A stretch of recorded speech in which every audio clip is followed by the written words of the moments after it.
এই ফুলটি আঁকার জন্য চাঁদার 90 যেটা 90 আছে সেখানে একটা ফোঁটা দিলাম, মাঝখানে 2টা পয়েন্ট বা ফাঁকা রেখে তারপরে আরেকটা পয়েন্টে ফোঁটা দিলাম। দেখেন একটু ভালোভাবে লক্ষ্য করেন আমি কিভাবে 2টা পয়েন্ট ফাঁকা রেখে রেখে ফোঁটাগুলো দিচ্ছি, এভাবে আপনারাও দিয়ে নেবেন।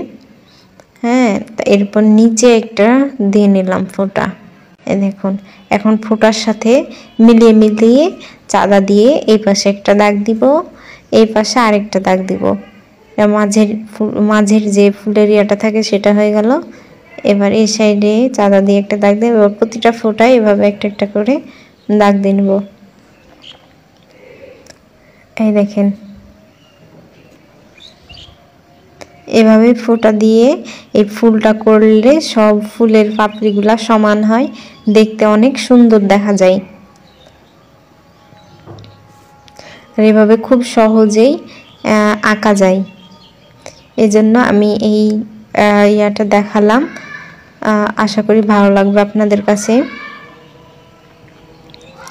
আর এভাবে সহজ উপায়ে বাচ্চাদেরকে দেখিয়ে দিলে তারাও খুব সহজে আঁকতে পারবে। এবার নিচের যে বোটা থাকে ডালের মতো সেটা করে নেব। এই তো হয়ে গেল। এবার জেল পেন দিয়ে আমি একটু হাইলাইট করে নেব। আপনারা